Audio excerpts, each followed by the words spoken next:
नमस्कार मित्रों। हम लोग आज फिर इंटरव्यू की बात कर रहे हैं कि जिन्होंने असिस्टेंट प्रोफेसर की परीक्षा भी दी है और जो इंटरव्यू की तैयारी कर रहे हैं उनके लिए हम कक्षा भी चला रहे हैं और उसके कुछ वीडियोस में अलग से बना के आप लोगों के सामने रख रहा हूँ। इंटरव्यू का पहला वीडियो आप लोगों ने देख लिया होगा। आज उससे आगे बात करते हैं। आज कुछ स्पेसिफिक बात करेंगे। पहले हमने सामान्य बात की थी कि इंटरव्यू देने से पहले क्या करना चाहिए। अब आज से हम शुरू करते हैं थोड़ा सा कि प्रैक्टिकली उदाहरण लेकर अगर आप इंटरव्यू देने गए हैं तो कैसे आपको परफॉर्म करना चाहिए। देखिए, अगर आप इंटरव्यू में बैठ गए हैं और आपसे सवाल पूछा जा रहा है तो 2-3 बातों का ध्यान रखना चाहिए। पहली बात यह है कि सवाल पूछते ही जवाब देना शुरू ना करें एकदम से, जैसे कि आप तैयारी बैठे। वो हड़बड़ाहट की निशानी होती है। उसमें क्या होता है कि आप बोलना शुरू कर देते हैं और फिर आप सोचना शुरू करते हैं कि पहला उत्तर का पहला पार्ट तो ये है, दूसरा ये, तीसरा ये। इसलिए जब भी आप इंटरव्यू दें तो जो सवाल पूछा गया है उसको ध्यान से सुनें। अगर वो सवाल समझ में नहीं आ रहा है या आपको सोचने में थोड़ा समय लग रहा है तो आप इंटरव्यू करने वाले से उस सवाल को स्पष्ट करने के लिए पूछ सकते हैं। उसमें कोई बुराई नहीं है।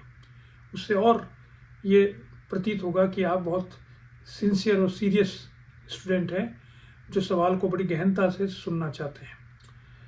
तो सवाल को स्पष्ट कराइए पहले अपने मस्तिष्क में, और जब सवाल स्पष्ट हो जाए कि पूछने वाला क्या जानना चाहता है तब आप उसका उत्तर देना आरंभ करें। पहली बात ये। दूसरी बात ये जो मैंने पहले भी बताया कि सवाल सिवाय जो फैक्चुअल इंफॉर्मेशन के हो उसके अलावा कोई भी सवाल का जवाब एक नहीं होता। आप क्या बोल रहे हैं ये महत्वपूर्ण है, उसमें सब्सटेंस कितना है ये जितना महत्वपूर्ण नहीं है। आप किस तरह से चीज़ को प्रस्तुत कर रहे हैं वो ज़्यादा महत्वपूर्ण है, न कि जो चीज़ प्रस्तुत की जा रही वो क्या है। क्योंकि जो नॉलेज है उसका टेस्ट तो आपके रिटर्न में हो चुका है। अब इंटरव्यू में ये देखा जा रहा है कि आपके पास जो नॉलेज है उस नॉलेज को आप दूसरों के सामने कैसे प्रकट करते हैं, उसका परीक्षण किया जा रहा है। इसलिए पढ़ाई करें और उसके बाद में उस पढ़ाई को कैसे उपयोग में लिया जाए बोलने की, उसको देखना चाहिए। इसके लिए प्रैक्टिस की आवश्यकता होती है। जब तक आप अपने मित्रों के साथ बैठ के प्रैक्टिस कीजिए, आप अपने शिक्षकों के साथ प्रैक्टिस कीजिए, आपको इंटरव्यू क्लास ज्वाइन कीजिए, तो उसमें आपको इंटरव्यू कैसे दिया जाता है इसको समझना बहुत ज़रूरी है। क्योंकि जो नॉलेज आपके पास है, जो ज्ञान आपके पास है, उस ज्ञान को दूसरे व्यक्ति को इस तरह से प्रेषित करें जिससे कि वो उसको समझ पाए, या नहीं भी समझे तो कम से कम वो इम्प्रेस हो जाए कि आपको ज्ञान आता है और आप समझाने का प्रयास पूरी तत्परता से कर रहे हैं। तो पहली बात, सवाल का जवाब एकदम से न दें, सवाल को सुने। कोई बात अगर नहीं आती है तो आप विनम्रतापूर्वक मना कर दें कि मैंने ये नहीं पढ़ा है या मुझे नहीं मालूम है, या मैं ये आपको जवाब दे रहा हूँ लेकिन मैं पूरा श्योर नहीं हूँ कि जवाब सही है गलत है, लेकिन मुझे ऐसा लग रहा है कि ऐसा होना चाहिए।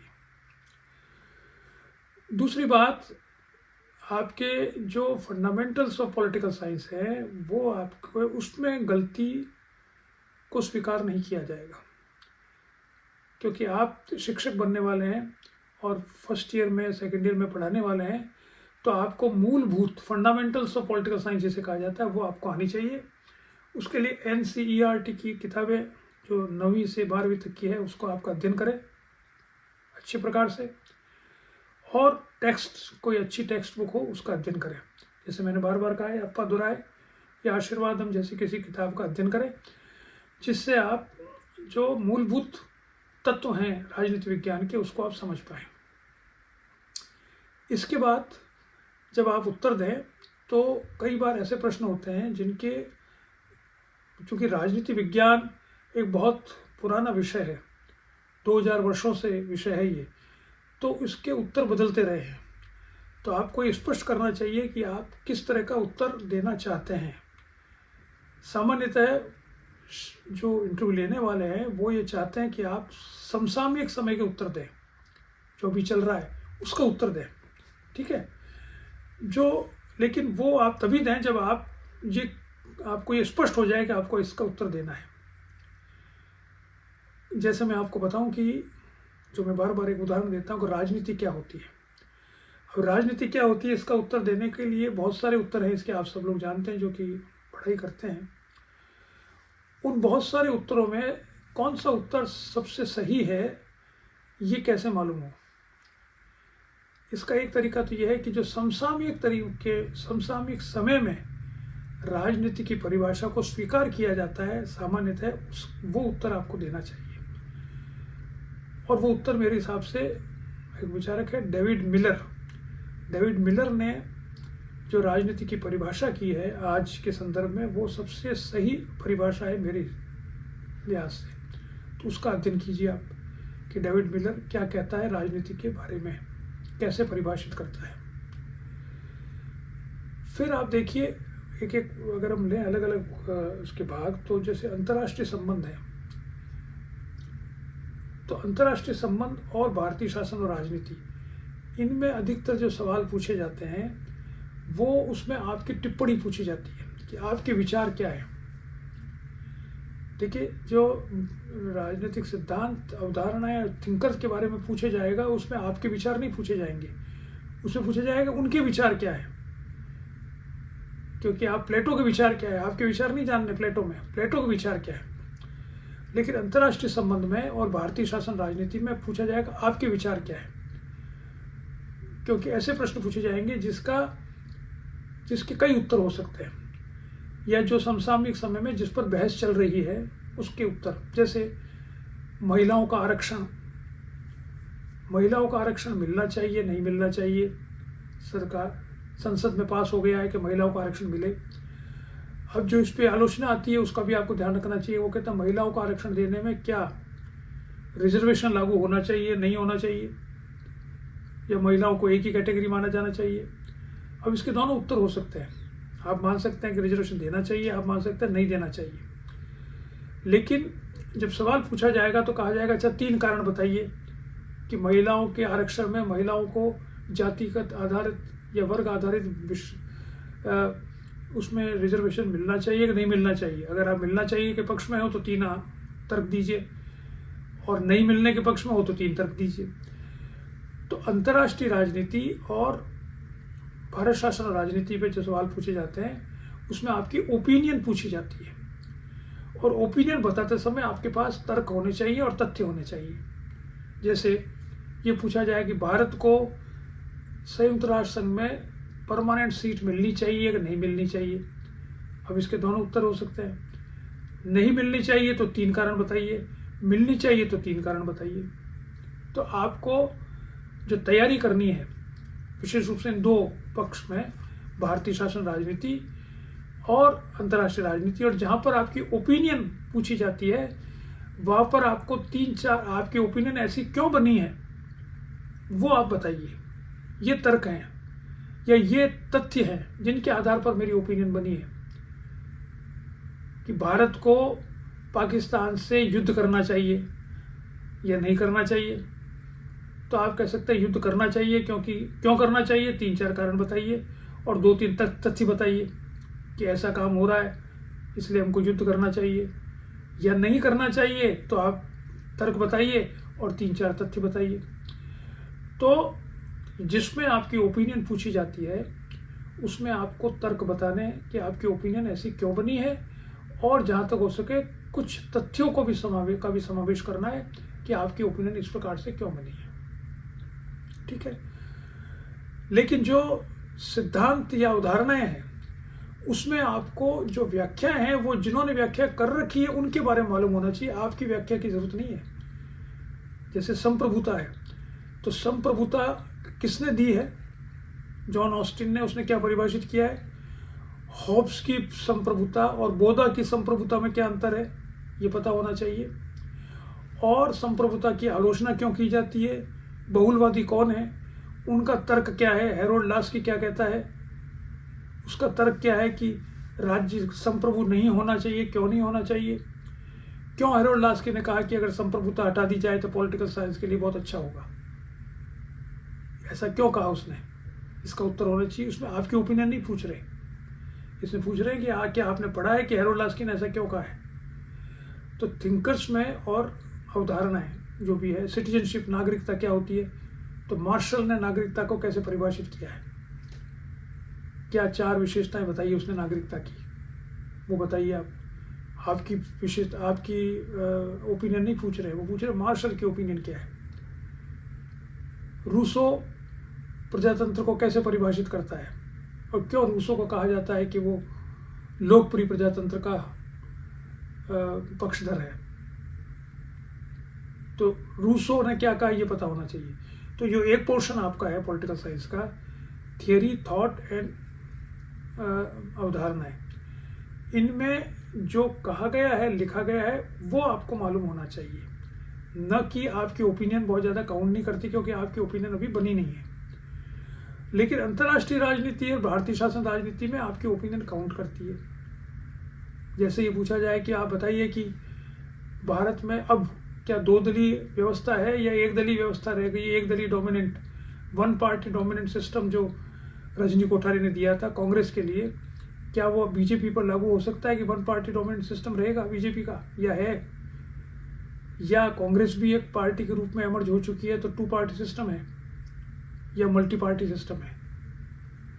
क्या इंग्लैंड में जिसको 2 पार्टी सिस्टम माना जाता है, वहाँ भी हाल ही में जो चुनाव हुए हैं उसमें क्या बहुत सारे राजनीतिक दल महत्वपूर्ण नहीं बनते जा रहे हैं? क्या ऐसा आपको लगता है कि आने वाले समय में इंग्लैंड में मल्टी पार्टी सिस्टम स्थापित होने वाला है, जैसे यूरोप में बहुत सी जगह पर है जहाँ पे कोलिशन गवर्नमेंट्स बनती है? क्या इंग्लैंड में भी ऐसा होने वाला है? इसके बारे में आपकी ओपिनियन क्या है? तो ओपिनियन के तर्क दीजिए और तथ्य दीजिए, ये बात आपको इसमें ध्यान रखनी है। इसके अलावा जो पिछले 15-20 दिन में जब आप इंटरव्यू देने जाएं तो पिछले 10-15 दिन में जो राजनीतिक घटनाएं हो रही है या जो घटनाएं राजनीतिक रूप से महत्वपूर्ण है, उनको ध्यान देना चाहिए, उनको अध्ययन करना चाहिए। जैसे अभी बहुत बड़ा 1 जुलाई से आरंभ हुआ है, भारतीय न्याय संहिता लागू हुई है, तो आपको उसके बारे में थोड़ी सी नॉलेज होनी चाहिए। आपको कुछ 2-3 आपसे पूछा जाए क्या ये भारतीय न्याय व्यवस्था पुराने वाली व्यवस्था है से बेहतर है या नहीं है, अगर बेहतर है तो बताइए 3 कारण और 3 तथ्य बताइए, और बेहतर नहीं है तो आप वो तर्क बताइए और तथ्य बताइए। तो ये महत्वपूर्ण परिवर्तन हुआ है भारतीय राजनीतिक व्यवस्था के इम्प्लीमेंटेशन में, एडमिनिस्ट्रेशन में, जुडिशरी में, तो ये आपको पता होना चाहिए। अभी महत्वपूर्ण परिवर्तन हुआ इंग्लैंड में और फ्रांस में, चुनाव हुए, उनके नतीजे आए, वो महत्वपूर्ण है, उसका अध्ययन कीजिए। अमेरिका का राष्ट्रपति का चुनाव होने वाला है, उसका अध्ययन कीजिए। ईरान में अभी चुनाव हुए, उसमें सत्ता परिवर्तन हुआ है, उसका अध्ययन करके थोड़ा बहुत आपको आना चाहिए। भारत में चुनाव हुए, उसमें जो उसका विश्लेषण करना आपको आना चाहिए। क्या आप मानते हैं कि मोदी जी की तीसरे पारी और दूसरी पारी में अंतर होगा? तो क्या अंतर होगा और वो लाभकारी होगा कि नहीं होगा देश के लिए? इन बातों पर सोचना आरंभ कीजिए। जो चारों तरफ घटनाएं हो रही है राजनीतिक रूप से, इस पर सोचकर नोट्स बनाइए और उसमें जो मैंने बताया आपको 3 तर्क और 2-3 तथ्य, इनका एकत्रित करके एक जगह पर रखिए और उनको याद कीजिए, तब आप इंटरव्यू सही प्रकार से दे पाएंगे। अन्यथा आप इंटरव्यू सही प्रकार से नहीं दे। अच्छा, दूसरा यह है कि इंटरव्यू देते समय जब आपसे सवाल कोई पूछा जाए तो आप जवाब एक सेंटेंस में, एक वाक्य में कह के चुप ना हो जाए। अगर आपने एक वाक्य में आपसे पूछा कि राजनीति क्या होती है, आपने परिभाषा बता दी, अब चुप होकर बैठ गए, तो फिर उसको दूसरा सवाल पूछना पड़ेगा। जितना आप इंटरव्यूअर को ज़्यादा सवाल पूछने के लिए समय देंगे, उतना ही आपका इंटरव्यू खराब होने की संभावना ज़्यादा है। इसलिए कोशिश की जानी चाहिए कि आप जो जवाब दें वो आप तब तक बोलते रहें, उसको एक्सप्लेन करते रहें, उसको एक्सपेंड करते रहें, फैलाते रहें, जब तक कि इंटरव्यू लेने वाला आपको रोक नहीं दे और सेटिस्फाई हो जाएगा, नहीं ठीक है, मेरे को समझ में आ गया आप क्या कहना चाहते हैं। अगर आपने बीच में रोक दिया खुद नहीं, तो फिर दूसरा सवाल पूछेंगे, फिर रोक दिया, फिर तीसरा पूछेंगे, फिर 50 सवाल पूछेंगे, सबके सवाल के जवाब थोड़ी आते हैं आपको, या आपके आने की उसकी संभावना कम होती जाएगी। इसलिए इंटरव्यू में सवाल कम पूछे जाएं, इसकी टेक्निक होती है कि आप जब जवाब दे रहे हो तो उसको इतना विस्तारित करें कि वो बीच में उसको स्वयं ही रोकना पड़े। इसलिए केवल एक वाक्य में सवाल का जवाब देके चुप होकर ना बैठे। ठीक है, अगर आप अपने जवाब में इधर उधर हट रहे हैं तो वो रोक देगा आपको और कहेगा नहीं, मेरे पूछने का मतलब ये नहीं था, आप ये बताइए। चलो कोई बात नहीं, उसमें बुरा मानने की बात नहीं है, उसमें नंबर भी नहीं कटेंगे। लेकिन अगर आपने सवाल का जवाब 1 मिनट में देखकर आप चुप होकर बैठ गए तो ज़रूर है कि आपके नंबर कटेंगे, क्योंकि आपसे और सवाल पूछे जाएंगे। वो फिर सोचेगा कि इसको ये आता नहीं है, एक सेंटेंस में इसने ख़त्म कर दिया है, तो चलो दूसरे विषय के बारे में पूछा जाए। तो आपको सारी जगह सब सवाल आते हुए ज़रूरी थोड़ी है। इसलिए ये भी ध्यान रखना चाहिए कि सवाल देते समय, सवाल का मतलब जवाब देते समय आप अपनी बात को तब तक रखिए जब तक कि आपको टोका ना जाए। इसलिए जवाब गलत हो सकते हैं। बहुत से नई राजनीति विज्ञान तो परिवर्तनशील विषय है, रोज नई नई बातें आती रहती है, सब बातें आपको मालूम हो या आपसे एक्सपेक्ट नहीं किया जाता है। लेकिन फिर मैं आपसे रिपीट कर रहा हूं कि जो फंडामेंटल्स हैं, जो मूलभूत बातें हैं, वो आपको आनी चाहिए और उन मूलभूत बातों को पढ़ाना भी आना चाहिए, क्योंकि ये अक्सर उसमें पूछा जाएगा, अच्छा चलिए बोर्ड पे जाइए और आप बताइए। अब बोर्ड पे जाइए और बताइए तो कैसे बताना चाहिए? पहली बात, जब बोर्ड पे जाए तो आप पहले जाने से पहले ही पूछिए कि सर मैं जो क्लास में जिसके लिए आप मुझे कह रहे हैं वो किसको पढ़ाना है? फर्स्ट ईयर की फर्स्ट क्लास को पढ़ाना है या मिड सेशन में जाकर पढ़ाना है? दोनों में अंतर होगा। अगर आप मिड सेशन में पढ़ा रहे हैं तो आप ये मान के चलेंगे कि बहुत सी बातें बच्चों ने पढ़ ली है, उसको रिपीट करने की ज़रूरत नहीं है। लेकिन अगर आप पहली कक्षा में पढ़ाने जा रहे हैं तो आपको शुरुआत करनी पड़ेगी शुरू से। जैसे अगर आप अंतर्राष्ट्रीय संबंध पढ़ाने जा रहे हैं तो पहली कक्षा में आपको अंतर्राष्ट्रीय विश्व की एक ज्योग्राफिकल सिचुएशन बतानी पड़ेगी, नक्शा बनाना चाहिए मोटा मोटा कि ये दक्षिण एशिया है, ये दक्षिण पूर्व एशिया है, ये यूरोप है, ये अमेरिका है, ये रूस है, ये दक्षिण अफ्रीका है, ये दक्षिण अमेरिका है।